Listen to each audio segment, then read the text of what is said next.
किसी भी प्रकार से जीत नहीं सकता, तो क्यों न किसी ऐसे व्यक्ति का चयन किया जाए जिसको ये मार ही न सके।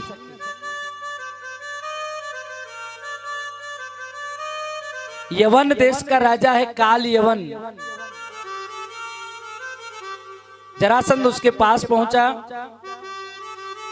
और उसकी सेना के साथ में भगवान श्री कृष्ण पर आक्रमण कर दिया। भगवान श्री कृष्ण सोचने लगे कि न तो ये अस्त्र से मर सकता है न शस्त्र से मर सकता है, और ऐसा व्यक्ति जो अस्त्र शस्त्र से नहीं मर सकता उसके साथ युद्ध कैसे किया जाए।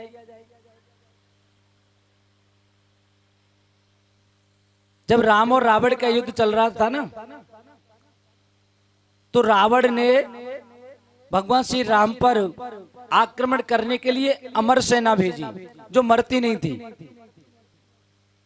विभीषण ने कहा महाराज ये अमर सेना आ गई, अब इससे कैसे लड़ोगे, ये तो अमर है, ये तो मर ही नहीं सकते, और आपने तो ये प्रण भी किया है कि मैं इस धरती को निशाचरों से विहीन कर दूंगा और ये तो सब बचे रहेंगे, जीवित रह जाएंगे। फिर भगवान भी सोच में पड़ गए क्या करें। तब हनुमान जी ने कहा महाराज इसकी जिम्मेदारी आप मेरे पे छोड़ दो। बोले आप कैसे लड़ोगे। बोले ये अमर हैं तो हम भी अमर हैं। बोले आप कैसे अमर हुए। बोले हमारी माता ने हमको वरदान दिया है अजर अमर, न तो हम बूढ़े होंगे और ना ही मरेंगे, हम अजर भी हैं और अमर भी हैं।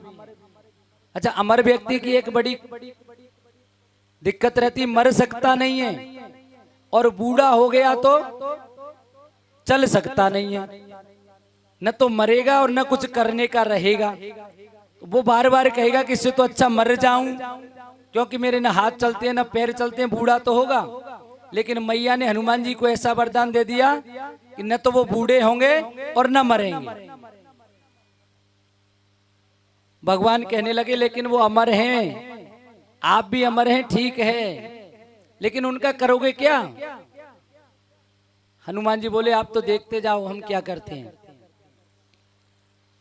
रावण की जितनी भी अमर सेना थी पूरी अमर सेना को लपेटा उन्होंने पूंछ में और सबको लेके उड़ गए आकाश में और वहां छोड़ दिया। आकाश में छोड़ दिया, आज तक लौट के नहीं आई। बोले घूमते रहो जब तक करो निशाचर नासा। भगवान की ये प्रतिज्ञा कि निशाचरों का नाश करना है, और अब ये निशाचर धरती पे तो है नहीं, आकाश में घूमते रहेंगे, कोई दिक्कत नहीं है। भगवान की जो प्रण था वो भी पूरा हो गया। और मत मरो आप, ऊपर वैसे ही मरते रहोगे, न मरते हुए भी मरने जैसे हो जाओगे। भगवान श्री कृष्ण भी सोचने लगे कि इसका क्या किया जाए, क्योंकि इसको ये वरदान है कि ये अस्त्र शस्त्र से मरेगा नहीं। भगवान ने सोचा कि इसके लिए तो अब कूटनीति का सहारा लेना चाहिए। अब की बार भगवान अपनी सेना लेकर नहीं आए, अकेले ही आगे बाहर। जरासंध देख के बड़ा विस्मित हुआ कि ये क्या है, हर बार तो मेरे लिए सेना लेके आता था और अब की बार अकेला आ गया, ये भी इसका कोई छल है। भगवान कहने लगे कि देखो जरासंध, लड़ाई हमारी और आपकी है, फिर बेचारे इन सैनिकों को क्यों मरवाया जाए। एक काम करो, आप तो अपने किसी भी जिस योद्धा को लाए हो उसके साथ मल्ल युद्ध करवा दो, द्वंद्व युद्ध होगा। अगर आप हमसे जीत गए तो आप हमारे राज्य को हड़प लेना, और अगर हम जीत गए तो इसके बाद कभी आना मत हमारी तरफ। जरासंध सोचने लगा कि वैसे ही आने लायक नहीं रहेंगे, क्योंकि जो इसको भी मार दे फिर इससे कौन बचेगा।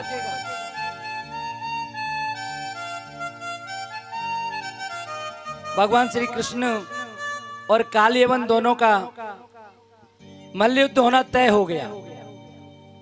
कृष्ण भगवान कहने लगे कि देखो भैया, ये तो हमारा क्षेत्र है, आप कहोगे कि अपने घर पे तो कुत्ता भी शेर होता है, इसलिए हमें यहाँ से थोड़ा ऐसा करो, दूर चलते हैं। बोले कहाँ? बोले वहां चलो, उधर थोड़ी चौड़ी जगह रहेगी ना, दोनों में युद्ध होगा तो फिर इधर उधर दूसरे लोग नहीं आ पाएंगे। ठीक है चलो भैया। थोड़ी दूर गए, भगवान से बोले अब कहाँ जाओगे? बोले और आ जाओ, और आ जाओ। ऐसा करते करते और भगवान श्री कृष्ण वहां से रण में से भागने लगे और मथुरा से लेकर के उसको धौलागिर की पहाड़ियों में, जहां पर मचकुंद महाराज निद्रा में इंद्र के द्वारा वरदान प्राप्त करके सो रहे थे। इंद्र ने उनको वरदान दिया था कि जो भी व्यक्ति आपकी आंखों के सामने आ गया या आपकी निद्रा में विघ्न डालेगा, उस पर आपकी दृष्टि पड़ते ही भस्म हो जाएगा।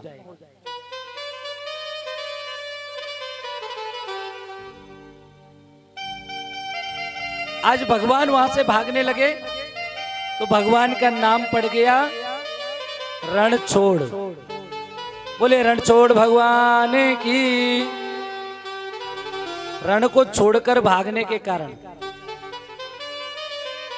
और देखो ये भगवान ही हैं जो कार्य कोई सा भी कर दें, कहते हैं ना समर्थ को नहीं दोष गुसाई। बड़े करें तो लीला और छोटे करें तो दंग लीला।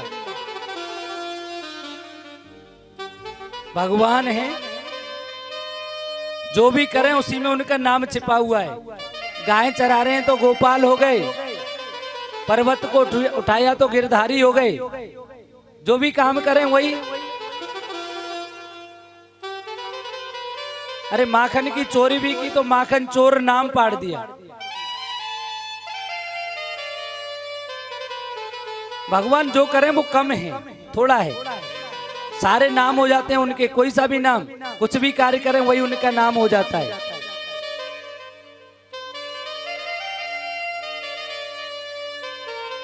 एक बार एक पुरुष बड़ा मेहनती था बेचारा। पहले कुएं पर वो रहेंट चलते थे ना, पानी खींचने के लिए चड़स, उनसे पानी दे रहा था कुएं से खींच करके। उधर से कोई संत महात्मा गुजरे और कहने लगे भैया तुम दिन भर ये खेती का काम करते रहते हो, कभी थोड़ा बहुत भगवान का